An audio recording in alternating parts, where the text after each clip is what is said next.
વિચાર કરો તમે, આપણે અહીંયા સાપુતારાથી સ્ટેચ્યુ ઓફ યુનિટીનો રોડ બધા ના પાડે છે. આપણને શું જરૂર છે?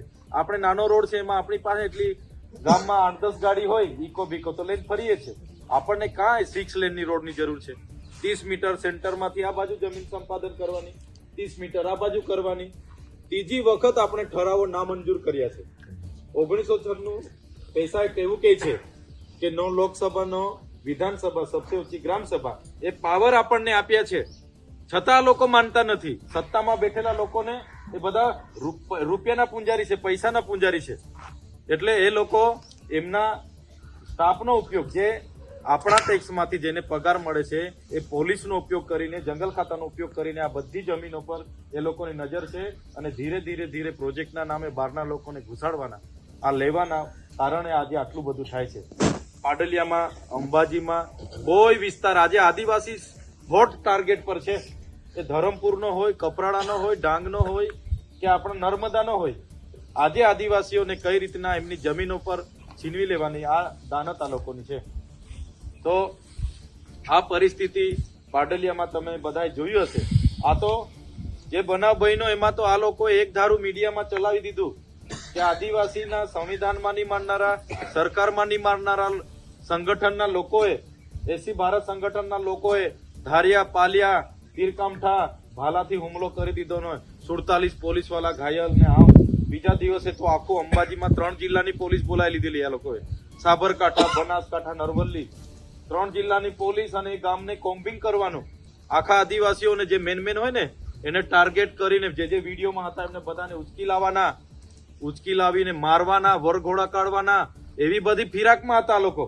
જેવી મને ખબર પડી ત્યાંના આગેવાનોએ મારા પર ફોન આવ્યો કે સાહેબ, અમારા ગામમાં તો હવે બધા નાહી છૂટા છે, ગામમાં ખાલી બહેનો એટલા જ છે ને છોકરા એટલા જ છે, અને પોલીસ તો અંબાજીમાં ધાડા ઉતરી ગયેલા છે, હજારો પોલીસ, 3 જિલ્લાની પોલીસ ને તમે જ્યાં હોય ત્યાંથી આવો. એટલે પછી મેં જાહેર વિડીયો બનાવીને કીધું કે ભાઈ, સરકારને બી કીધું, ભલે જે બી ઘટના ઘટી હોય અને જે પણ તે મૂળમાં અમે તપાસ કરી છે, ભૂલ પોલીસ અને જંગલ ખાતાની છે. તમે 2 દિવસથી અમારા લોકોને ભૂલ કાઢો છો, સમાચારમાં કાઢો છો, આ કાઢો. એસપી ત્યાં નિવેદન આપે, કલેક્ટર નિવેદન આપે, વન મંત્રી ત્યાં માળી કરીને છે ભાઈ દવાખાનાની મુલાકાત લીધી ને એણે એ કર્યું. પણ મેં એમને કીધું અમારા લોકો 32 જણ 35 જણ અમારા બી ઘાયલ છે ને અમારા લોકોને સ્વ બચાવ માટે છેલ્લે પથ્થરમારો કરવો પડે છે. 50 રાઉન્ડનું ફાયરિંગ કર્યું, કેમ તમે કહેતા નથી? 27 ટીયર ગેસ કેમ છોડ્યા તમે? લાઠીચાર્જ કેમ કર્યો? પછી ત્યાંના થોડા વિડીયો માંગીને આપણે મીડિયા વાળાને આપ્યા. મેં કીધું ઓરિજિનલ વિડીયો આ છે. આ લોકો ગેરમાર્ગે દોરે છે. હું બીજા જ દિવસે ત્યાં ગયો, લોકો બધા ગભરાયેલા હતા, ડરેલા હતા. પણ જેવા અમે ગયા એટલે બધા બહાર નીકળીને આવ્યા અને આપણે પોલીસને બી કહી દીધું ત્યાં કે એક પણ અમારા આદિવાસીને એકને પણ હેરાન કર્યો છે એટલે અમે અહીંયાથી ગાંધીનગર અમારે કરવું પડશે તો ગાંધીનગર બી જઈશું.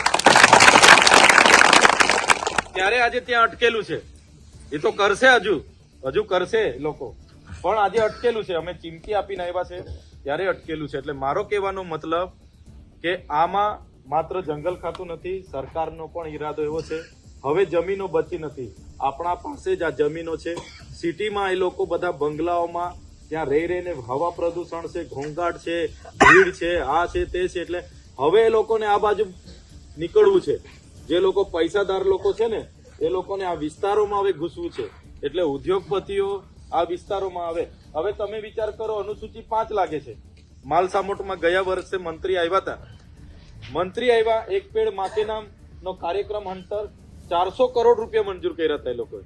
વન મંત્રી મુકેશભાઈ પટેલ હતા ને રાજ્ય કક્ષાના, એ આવ્યા. 400 કરોડ નું કોઈને ખબર નહીં. માલસામોટમાં 302 એકર જમીન આ લોકોએ બારોબાર હાઉસિંગ સોસાયટીને આપી દીધી હતી. બોલો ને એનું ઉદઘાટન કરવા ભાઈ આવ્યા. તો મેં તો ચોખ્ખું જ ના પાડી, ભાઈ તમારો જે બી પ્રોજેક્ટ હોય વિકાસ સાથે અમારે કોઈ વાંધો નથી, પણ 1 ઇંચ જમીન તમને અહીંયાથી અમે આપવાના નથી. અમે જેના જયશંકર આવ્યા હતા, કેન્દ્રીય મંત્રી, વિદેશ મંત્રી, એણે એના આખી સરકારના 400 કરોડ રૂપિયા એના મંત્રાલયમાંથી ફાળવ્યા હતા ને ત્યાં હાઉસિંગ સોસાયટી, હિલ સ્ટેશન બનાવવાના નામે. એટલે એવા તો કેટલા બધા પ્રોજેક્ટ છે આપણી પાસે કે જેમાં આપણા લોકોને ટાર્ગેટ કરવામાં આવે છે. અત્યાર સુધી આપણા લોકો જે શોષણનો ભોગ બનતા આવ્યા છે. અત્યાર સુધી આપણે બધી જ રીતે કંપનીઓમાં 12 કલાક, ગઈકાલે અમે ત્યાં હતા તો બધા સેલવાસા, દમણ, વાપી કંપનીઓમાં જાય 12 કલાક શોષણ કરે. દાડિયા મજૂર તરીકે કામ કરાવે, બધી જ રીતે. ત્યારે મારે જે પ્રકારે આજે ગુજરાતમાં જે ચાલી રહ્યું છે, ત્યારે આપ સૌ તો બધા ખૂબ સારી રીતે વાકેફ હશો. સંઘર્ષ બહુ લાંબો છે. એકલા ચૈતરભાઈ કઈ આમાં લડવાના નથી. આવનારા દિવસોમાં અમે પણ પાર્ટીને ચોખ્ખી રીતે કીધું છે, ભાઈ સરકાર બને એટલે અમારા લોકોના જે 93,000 પેન્ડિંગ દાવાઓ છે અંબાજીથી ઉમરગામના, સરકાર બનતાની સાથે સૌપ્રથમ તો પેન્ડિંગ દાવા મંજૂર કરવા માટે અમે બંધાયેલા છે. અમારી પાર્ટીના રાષ્ટ્રીય અધ્યક્ષને પણ અમે કીધું છે, ગુજરાતમાં જ્યારે પણ આપણી લડત હોય, જ્યારે પણ ભવિષ્યમાં, જ્યારે પણ 5 વર્ષ 10 વર્ષ 15 વર્ષ, જ્યારે પણ ગુજરાતમાં સરકાર જ્યારે બને અને એમાં અમારા થકી આદિવાસીઓના ભાગીદારીથી જો સરકાર બનશે તો સરકાર બનતાની સાથે 5મી અનુસૂચિ અને પૈસા એક્ટની ચુસ્ત અમલવારી કરાવવા માટે અમે સરકારને તૈયાર છીએ. આવનારા ભવિષ્યની વાત છે, પણ હાલમાં આપણે બધાએ બચવા માટે આપણા જે પેન્ડિંગ દાવાઓ છે એ પેન્ડિંગ દાવાઓ લગભગ 93,000 જેટલા આદિવાસી અંબાજીથી ઉમરગામના 93,000 જેટલા દાવાઓ પેન્ડિંગ છે. એમાં મારા આપણા નર્મદા જિલ્લાના 5,360 પેન્ડિંગ દાવાઓ છે. ત્યારે એ પેન્ડિંગ દાવાઓને સરકાર જાણી જોઈને કંઈ કરવા નથી માંગતી. તમે જોયું હશે કેટલા સમયથી તાલુકા કક્ષાની વનસ્તરીય સમિતિ નથી મળતી, જે પ્રાંત અધિકારીની અધ્યક્ષતામાં મળવી જોઈએ ને. તમે ગામ સભામાંથી ગામડાની વન અધિકાર સમિતિથી જે સનતો માટેની દાવા અરજીઓ આપો છો, એની તાલુકામાં પ્રાંત અધિકારીની અધ્યક્ષતામાં તમામ આરએફઓની કમિટી છે, એમાં એ વન સ્તરીય કમિટી તાલુકાની હોય, એમાં બહાલી આપીને જિલ્લામાં આવે તો જિલ્લા સ્તરીય વન અધિકાર સમિતિની કમિટી હોય, એમાં બહાલી થાય, પછી આપણને સનતો મળે છે. ત્યારે આજે એ કમિટી ક્યાંય મળતી નથી. છેલ્લા નર્મદા જિલ્લામાં હું ચૂંટાયેલો ત્યારે એકવાર કમિટી મળી હતી. કેટલી વાર અમે કીધું છે, પણ કમિટી નથી મળતી. કેમ કે કમિટી મળે એટલે કમિટીમાં 500,000 દાવાઓ તો આ મંજૂર કરવા જ પડે. તો આ લોકો કોઈ પણ જગ્યાએ આખા ગુજરાતમાં કમિટી મળવા નથી દેતા. અને બીજું કે જ્યારે ચૂંટણી આવે એટલે ખાલી ફોર્મ આપી દે કે ભાઈ જે ખેડતા હોય તે ફોર્મ ભરો. એ ચૂંટણી આવે ત્યારે આપી દે, પણ આપણા ફોર્મ ભરેલા તમે પૂછવા જાઓ તો આપણને કે ગીર ફાઉન્ડેશનમાં છે, તમારા ડિવિઝનમાં છે, તમારા ટ્રાઇબલમાં છે, હજુ કઈ તમારા નકશા નથી આવ્યા, હજુ ફલાણું નથી આવ્યું, એમ કરીને આપણને આ લોકો અત્યાર સુધી મંજૂર કરીને આપતા નથી. તો જે પણ લોકો જે જંગલ જમીન ખેડે છે અને જેમને મળવા પાત્ર અધિકાર છે એ લોકો માટે, અને જે લોકોને માનો કે 5 એકર જમીન એ લોકો ખેડતા હતા અને માનો 40 ગુંઠા જ મળ્યા છે, તો એમણે પણ જે જમીન ખેડી છે એ તમામ મળે એના માટે. તો આપણે જો આગળ તમારા લોક સંઘર્ષ મોરચાની અધ્યક્ષતામાં આપણે રેલી પણ કરી છે. આપણે કલેક્ટરને પણ તમે મળી આવ્યા છો, ત્યાંના ડીસીએફને પણ મળી આવ્યા છો, તમે પ્રાંત અધિકારીને પણ મળી આવ્યા છો. અમારી સાથે માસુભાઈને આખી ટીમ આવી હતી. અમે વન મંત્રીને પણ મળી આવ્યા હતા, વન અધિકારના અધિક સચિવને પણ મળી આવ્યા હતા. બધા જ લોકો હા તમારું બરાબર છે, તમારું બરાબર છે, તમારું બરાબર છે. પ્રાંત લખી આપે છે કે હા તમે બરાબર છો, બધા જ કહે છે તમારે બરાબર છો. છતાં આપણને આ લોકો હેરાન કરવાનું છોડતા નથી, ખાલી કરાવવા માટે આવે છે. તો હવે મારી તો બધાને આગ્રહ છે કે જે પણ પેન્ડિંગ દાવાઓ છે અને જેટલા પણ આદિવાસીઓને જે પણ તાલુકામાં જે પણ જિલ્લામાં હેરાન કરે છે, એમને હમણાં જે બજેટ સત્ર ફેબ્રુઆરીમાં આવવાનું છે એ દિવસે જ્યારે પણ આહવાન થાય તો આપણા લોક સંઘર્ષ સમિતિ અંતર્ગત આહવાન કરીને એક દિવસ પૂરતા પણ ગાંધીનગર બોલાવીને આપણો અવાજ ગુંજે, આપણો અવાજ એમના ધ્યાનમાં આવે, એ લોકો નોંધ લે અને તાત્કાલિક આપણા માટે નિર્ણય લે. એના માટે એક દિવસ નક્કી કરો અને ફેબ્રુઆરીના જે બજેટ સત્ર હશે તે દિવસે ગાંધીનગર પહોંચી વિધાનસભા ઘેરાવાની ચીમકી આપી. ઘેરાવો નહીં થાય તો કઈ વાંધો નહીં, પણ ગેટ પર પણ ઉભા રહી આપણી જે માંગણી છે એ માંગણી આપણે કરીશું. તો આ સરકાર પર દબાણ આવશે અને તો જ આ સરકાર જે આપણને હેરાન કરે છે એ હેરાન કરવાનું બંધ કરશે એવું મને લાગે છે. આ તો મારું એક સૂચન હતું, પણ આપણે કરવું પડશે. આપણે હમણાં સુધી એટલી સંવાદને સંવિધાનમાં માનીએ છીએ એટલે આપણે સંવાદની વાત કરીએ છીએ, પણ એનાથી કોઈ નિરાકરણ આવતો નથી. આ લોકો ફરી કંઈ કરીએ એટલે 10 દિવસ છાના રહે, પાછા મહિનામાં ચાલુ કરી દે, પાછી એ જ હેરાન કરતી. તો આપણી આ જમીન, આપણી આપણા જે સંવિધાનિક અધિકારો એ બચાવવા માટે આપણે આગળ આવવું પડશે. તમને ખબર છે મિઝોરમ, ત્રિપુરા, આસામ, નાગાલેન્ડમાં આપણા બંધારણની 371મી જે કલમ એમને ત્યાં 6ઠ્ઠી અનુસૂચિ માટે લાગી છે, તો 6ઠ્ઠી અનુસૂચિનું ત્યાં અમલવારી થઈ ગઈ છે. ત્યાં ગામ સભાનો ઠરાવ એ સર્વોપરી છે.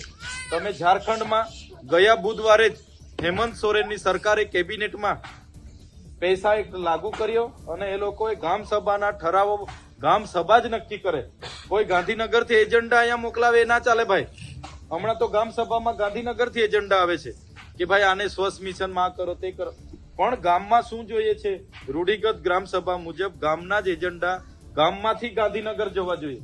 એ હમણાં હેમંત સોરેનજીની જે સરકાર છે એમણે ગયા બુધવારે જ પોતાની કેબિનેટમાં પાસ કર્યું કે ભાઈ ગામ સભા એ સર્વોપરી, ગામ સભા નક્કી કરે એની સહમતિ હોય તો જ પ્રોજેક્ટ થશે, એની સહમતિ હોય તો જ યોજના થશે, એના સિવાય કોઈ બીજી યોજના થાય નહીં. એ પ્રકારની અમલવારી માટે અને આપણા જે ચુસ્ત પૈસા એક્ટનો ખાલી આ લોકો નામ લે છે કે પૈસા એક્ટ આદિવાસી વિસ્તારોમાં લાગેલો છે. આજે જે પણ ઠરાવો પૈસા એક્ટ અંતર્ગત અસહમતિને આપવામાં આવે છે, છતાં આ લોકોએ ઠરાવોને ગ્રાહ્ય રાખ્યા વગર હાઈ ટેન્શનની લાઈનો, એમના કોઈ નેર કાઢવાના હોય, કોઈ કોરિડોર કાઢવાના હોય, કોઈ રોડ કાઢવાના હોય, કોઈ જીઆઈડીસી સ્થાપવાના હોય, કોઈ કંપની નાખવાના, બધી જ નાખે છે. કોઈ જગ્યાએ આ લોકો એની અમલવારી કરતા નથી. આ કેવડિયામાં સ્ટેચ્યુ ઓફ યુનિટી બન્યું એ 5મી અનુસૂચિમાં છે, છતાં આ લોકોએ કોઈ ઠરાવને રાખ્યા વગર સફારી પાર્ક ને આરોગ્ય વન ને ફલાણું ઢીકણું અંદરના 6 ગામમાં આવે છે. આજે તમે વિચાર કરો, જે નર્મદા માતાની જે પ્રતિમા છે, મંદિર છે, ત્યાંથી કેવડિયાના અંદરના 6 ગામો જે વાગડિયા, નવા ગામ, એ લોકોને પોતાની ગાડી પણ અંદર લઈ જવા દેવામાં આવતી નથી. એમણે પોતાનું વાહન પણ ગેટથી અંદર નહીં લઈ જવાનું, રિક્ષા પણ બહાર. 3 દિવસ પહેલા રિક્ષાને નહોતા જવા દેતા, એનું આંદોલન થયું. ત્યારે આવી પરિસ્થિતિ આપણા લોકોની બધે છે. ત્યારે ધારાસભ્ય બન્યા પછી ગાંધીનગરના ગૃહમાં અમે બેસીએ, સચિવાલયમાં જઈએ કે કોઈ પણ મિટિંગોમાં બેસીએ છીએ. અમારો અનુભવ ટૂંકો છે, પણ જે પ્રકારે અમે જોયું છે કે આજે ગુજરાતના અંબાજીથી ઉમરગામનો આદિવાસી વિસ્તાર હોય, આજે છત્તીસગઢ હોય, ઝારખંડ હોય, ઓરિસ્સા હોય, મિઝોરમ હોય, ત્રિપુરા હોય, મેઘાલય હોય કે મણિપુર હોય, બધે જ જગ્યાએ આજે આદિવાસી સંઘર્ષ કરે છે. મણિપુરમાં જે લડાઈ ચાલે છે, ત્યાં મણિપુરમાં જે લડાઈ ચાલે છે એ બી આ જમીનોની જ છે. આપણા જળ જંગલ જમીનોની જ લડાઈ ચાલે છે. છત્તીસગઢમાં, ઝારખંડમાં, આસામમાં જ્યાં પણ લડાઈ ચાલે છે ને, ત્યાં આદિવાસીઓની જમીનોની જ લડાઈ ચાલે છે. હમણાં રોજના સમાચારોમાં આવે છે કે ફલાણા નક્સલીને ઠાર કરી દેવામાં આવ્યા, આ કરી દીધું, તે કરી દીધું. એ નક્સલી કોણ છે? એ નક્સલી કોણે પેદા કર્યા? તો આ સામંતશાહી સરકારે પેદા કર્યા છે. એમને મજબૂર કર્યા છે, કેમ કે એ લોકો જંગલોમાં રહેવાવાળા લોકો છે, આદિવાસી લોકો છે.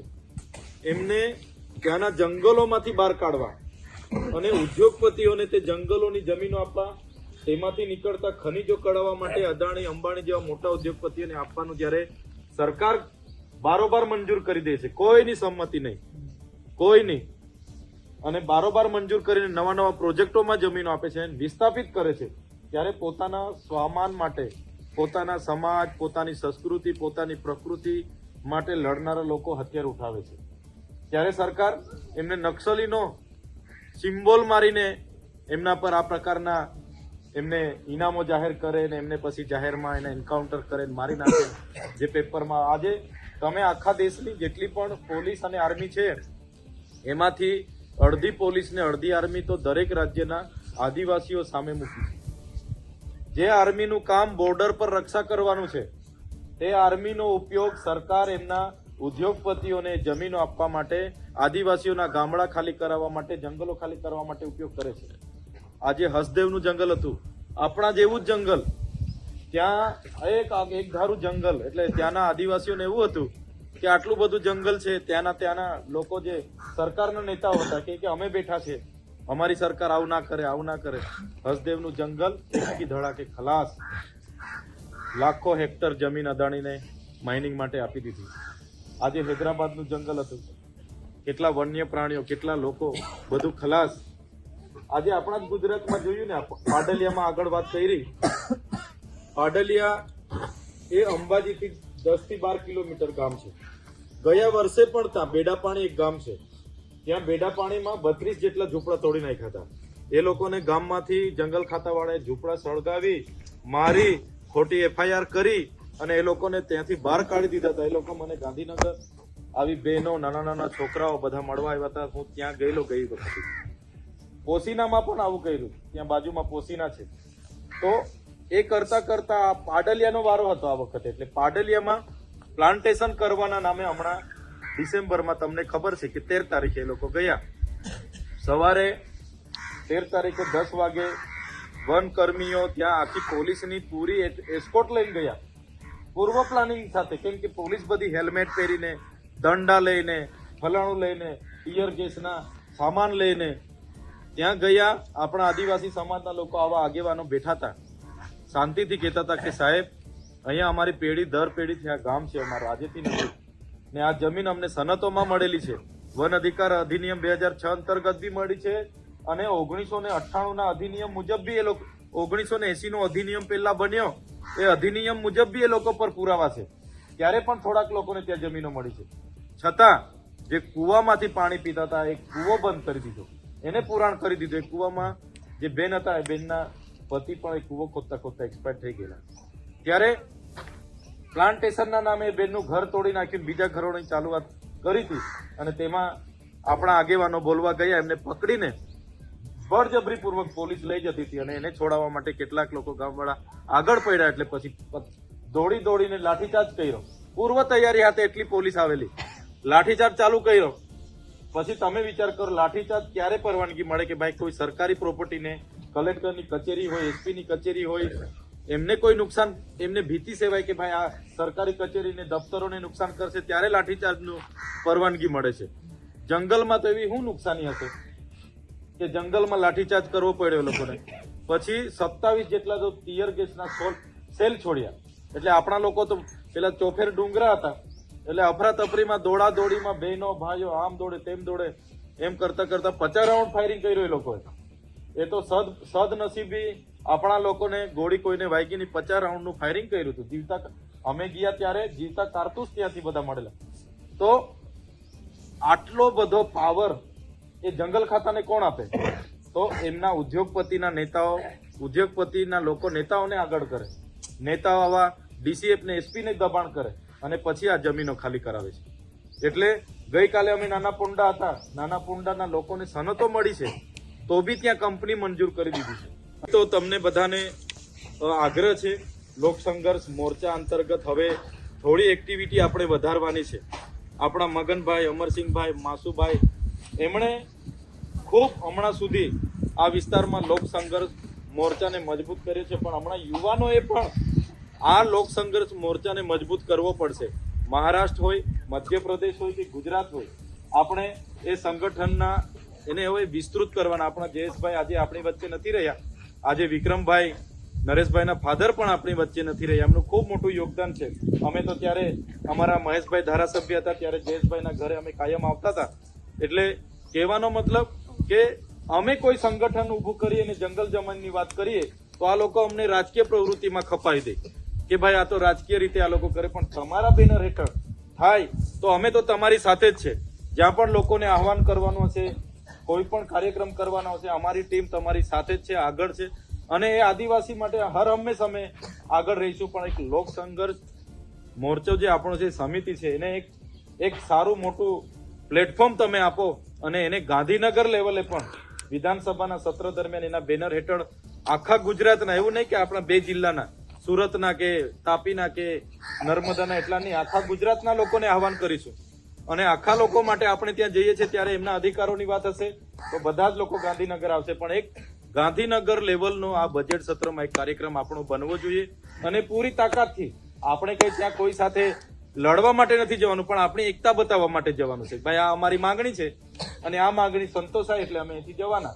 આ માંગણી અમારી સંતોષાઈ જવી જોઈએ ને સરકાર પર એવું દબાણ ઊભું કરવું પડે. આપણે અમે ગયા વિધાનસભાના સત્રમાં વિદ્યાર્થીઓની પોસ્ટ મેટ્રિક શિષ્યવૃત્તિ બંધ થઈ ગયેલી. હું 3,000 4,000 વિદ્યાર્થીઓને લઈને ઘેરાવો કરવા જતો હતો અને સરકારે પછી જાહેરાત કરવી પડી કે કઈ વાંધો નહીં, અમે વિદ્યાર્થીઓની જે સ્કોલરશીપ છે ગયા વર્ષે અમે બંધ કરી છે, 460 કરોડ રૂપિયા અમે મંજૂર કરીએ છીએ એમ કરીને એમણે જાહેરાત કરીને આપણા છોકરાઓને 460 કરોડ રૂપિયા બીજા દિવસે જમા બી કરવા પડ્યા. તો એ પ્રકારની એકતા પણ આપણે બતાવવી પડશે. એટલે વધારે વિશેષ વાત નથી કરતો. આ પરિસ્થિતિ બધા જ આદિવાસીઓની છે, તો આપણે આપણા હકની લડાઈ માટે તૈયાર રહેવું પડશે. પાડલિયા, અંબાજી, ડાંગ, ધરમપુર કે કોઈ પણ વિસ્તારના લોકો આજે પરેશાન છે. એટલે એના માટે બધાએ એકલ દોકલ લડવા કરતા તમારા બેનર હેઠળ બધા આવે અને નાની મોટી જે કંઈ રજૂઆત હોય એ રજૂઆત આપણે ગાંધીનગર સુધી પહોંચાડીએ. એ પણ કરવું પડશે આપણે. અને આપણા જે પણ આપણા અમરસિંહ દાદાએ કીધું, તો એ નવી વસાહતના લોકો પણ આપણી સાથે છે. ત્યારે જે પણ હેરાનગતિ ત્યાં થાય છે એના માટે પણ આપણે બધાએ આગળ આવવું પડશે. આગળ આ સરપંચ લોકોએ ત્યાં 1500 મેગાવોટની જે સોલાર પ્રોજેક્ટ મંજૂર થયેલો છે એમણે વિરોધ કરવા ગયા તો એમના પર એફઆઈઆર કરીને એમને પૂરી દીધા. તો 18 જણને પૂરી દીધા ને. તો આ જ એમની નીતિ છે. એટલે આપણે બધાએ એક રહેવું પડશે. આવા સોલાર પ્રોજેક્ટના નામે, સાપુતારા અને સ્ટેચ્યુ ઓફ યુનિટીના કોરિડોરના નામે, અને હાઈ સ્પીડ કોરિડોર એક બીજો બને છે એના નામે, એવી કેટલાય પ્રોજેક્ટ આવવાના છે. હાઉસિંગ સોસાયટી ને અભયારણ્ય, ફલાણું ઢીકણું. ત્યારે આવનારા દિવસોમાં આપણા જે આવનારા બાળકો છે, આપણા આવનારી પેઢી માટે જમીન બચે, જંગલ બચે, અને આપણા જે સંવિધાનિક અધિકારો બચે જે આપણને બંધારણમાં મળ્યા છે, એના માટે આપણે બધાએ કાર્યરત રહેવું પડશે. જ્યારે પણ જરૂર પડશે ભેગા થવું પડશે, અને જ્યારે પણ લડવું પડશે એક થઈને લડવું પડશે. જ્યારે તુકાઈવાળાને જરૂર પડશે તુકાઈવાળા માટે પણ આપણે ઉપસ્થિત રહેવું પડશે. કેવડિયાવાળાને જરૂર પડશે ત્યાં પણ એમને મદદ કરવી પડશે. અને આપણી જરૂર હશે ત્યારે બધાને પણ બોલાવવા પડશે. એ રીતના ક્યાંય પણ કોઈ પણ આદિવાસી સાથે આ પ્રકારનો અત્યાચાર કે એમની જમીનો છીનવવાની વાત થાય તો આપણે બધા એક આદિવાસી તરીકે ઉપસ્થિત થઈએ. એ જ વાત સાથે અમે તમારી સાથે છે. તમે જે પણ આયોજન કરશો, જે પણ કાર્યક્રમ કરશો, તમે અમને કહેજો કે અમારો આ રીતનો કાર્યક્રમ છે.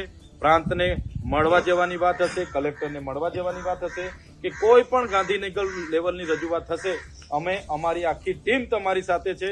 અને આખા ગુજરાતના આદિવાસીઓને જ્યારે આહવાન કરવાનું થશે ત્યારે પણ તમારા માટે જ્યાં પણ કાર્યક્રમ આપણે આપીશું, હમણાં અહીંયા તો ઘણા કાર્યક્રમો આપ્યા છે, પણ એક ગાંધીનગર લેવલનો કાર્યક્રમ આપણે ગોઠવીએ અને ત્યાં બજેટ સત્રમાં આખા ગુજરાતના આદિવાસીઓને પણ આપણે આહવાન કરીશું અને તમને ન્યાય મળે એ દિશામાં આપણે આગળ વધીશું.